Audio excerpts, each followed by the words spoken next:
Let us start today's current affairs.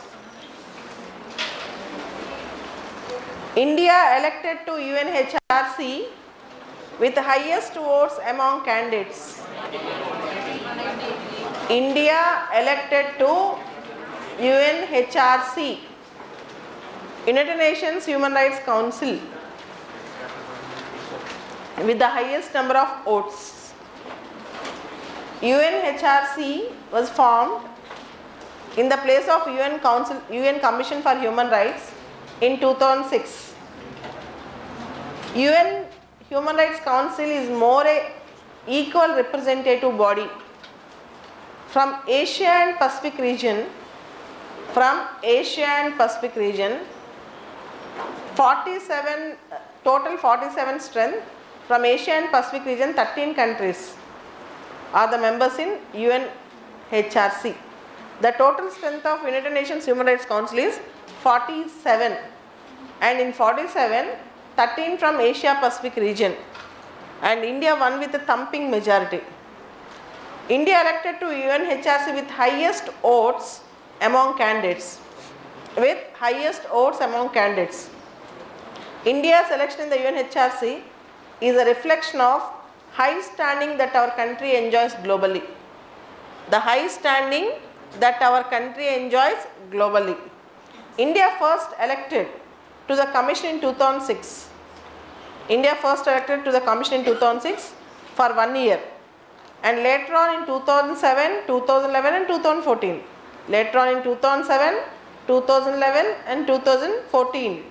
As per the reports, India got 188 votes out of 193 countries. India got 188 votes out of 193.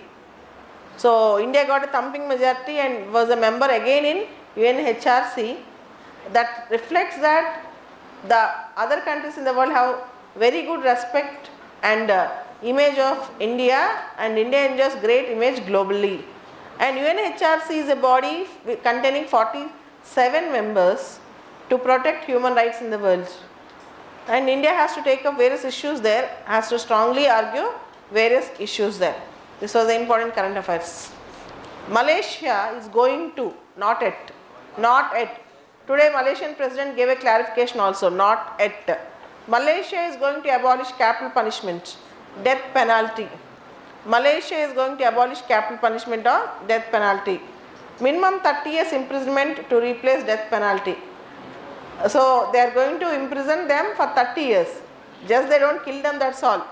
30 years imprisonment to replace death penalty in Malaysia. Next. You all know India-US military exercises. Yuddha Abhyas. And Malabar, we have India, US, Japan. They are Malabar. Coming to Yuddha Abhyas, we have India, US military exercises. But now for the first time, as you all know, last month we have 2+2 dialogue. Last month we have 2+2 dialogue. In 2+2 dialogue, 2 defense ministers, 2 external affairs ministers. 2 defense ministers, so Indian defense minister and American defense minister. Indian external affairs minister, American external affairs minister. That's called 2+2 dialogue. They wanted to conduct trilateral joint exercise. Trilateral means Army, Navy and Air Force in US side and Indian side. All the 3 forces, armed forces, Army, Navy and Air Force, all the 3 will present. So that was the thing. And in the same thing, earlier only with one country we have this trilateral joint exercise, that is with Russia. Only with one country India have trilateral joint exercise, that is with Russia. And now the Indo-US joint trilateral drill was formally announced after 2+2 dialogues. And we are celebrating Silver Jubilee celebrations for National Human Rights Commission. National Human Rights Commission was established after National Human Rights Act in the year 1993, and Act was passed in the year 1992, and we had NHRC, National Human Rights Commission, that is constituted, and the state level state human rights commissions. They are statutory bodies. They can take up even the cases suo motu, on their own they can take up the cases, and they'll recommend many suggestions to the government with respect to protecting the human rights. And this year marks 25 years of celebrations of National Human Rights Commission. Prime Minister Narendra Modi inaugurated the Silver Jubilee functions of NHRC. The Silver Jubilee functions of NHRC. India ranks 115 in the World Bank's Human Capital Index. Human Capital Index will be released by World Bank. Important prelims question. Human Capital Index is released by World Bank. India's rank is 115. The World Bank released the Human Capital Index as a part of World Development Report 2019. The World Bank released the Human Capital Index as a part of World Development Report 2019. Okay, coming to today's newspaper, Hindu. Mr. M.J. Akbar have filed a case today against the Me Too campaign allegation against first journalist Priya Ramani. He filed a case, court case, and yesterday he issued a statement saying that the allegations are baseless and false. They are innuendos and they are motivated politically with malice. Malice means bad intention. M-A-L-I-C-I. Malice means bad intention. Innuendo, I-N-N-U-E-N-D-O. Innuendo means inferences which are baseless. Inferences which are baseless. Indirect references which are baseless. So he told they are motivated by political considerations as elections are coming up, and the government's conspicuous silence in this issue is now being under discussion. Coming back, journalism after Me Too. There is one more. There are 2 articles on Saturday, 2 articles today on Me Too campaign. 2 articles on Saturday, 2 articles today, Monday, and journalism after Me Too. The others wrote various things, and here I want to tell 2-3 crucial points. First point is Vishaka versus State of Rajasthan, 1997. Vishaka versus State of Rajasthan, 1997. Prevention of sexual harassment at working places. Prevention of sexual harassment at working places. Complete guidelines were issued under Vishaka versus State of Rajasthan.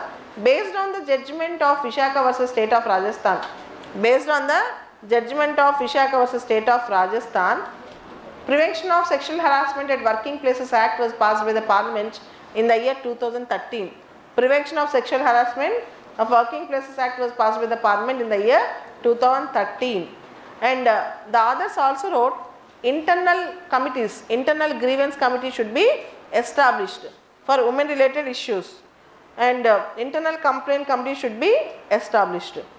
And definition of harassment, there should be a proper definition of harassment also. Coming back, there is a very beautiful article today on feminization of agriculture. Feminization of agriculture.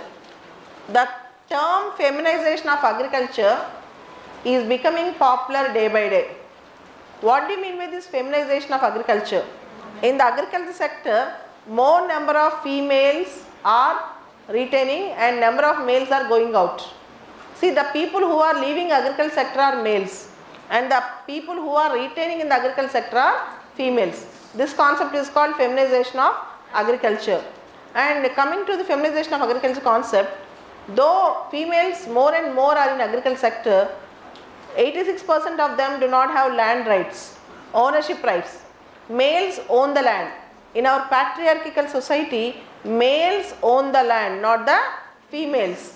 Generally, the ownership rights will not be given to females. Unless they have ownership rights, they cannot get credit. Unless they get credit, they cannot access to proper facilities. Unless they have that amount facilities, they cannot run the agriculture sector properly. For that reason, women should get land ownership rights. Land ownership rights. And here, October 15th, that is today, October 15th is observed as International Day of Rural Women. International Day of Rural Women and National Women Farmers Day. Internationally, we celebrate International Day of Rural Women. and National Women Farmers Day today. October 15th. In India, we celebrate as National Women Farmers Day. So, in such a scenario, whether how many women are being retained in farming sector, what type of problems they are facing, all those things. Okay, even in agricultural labor, females share is becoming they are increasing, female share is becoming more. So 42% of 42.6% of agricultural labor are females. 42.6% of agricultural labor are females. In the agriculture sector, there were around 118.7 million cultivators in India. 118.7 million. In that 30.3% are women. In all the cultivators 30.3%. That was a direct estimate. But every woman in the rural family directly or indirectly contributes to agriculture sector. Okay, and even our machinery, agriculture machinery are not gender friendly. Even our agriculture machinery are not gender friendly. So it's a time to make them gender friendly in sowing, in reaping, in harvesting. The machinery should also be made gender friendly. Next, resisting resistance. Next article, resisting resistance.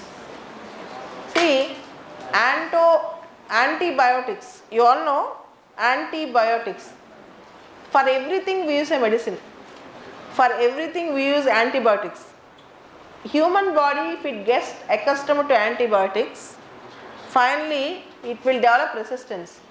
So antibiotics will not work in the human body. There are lot many campaigns to minimize the use and prescription of antibiotics for human beings.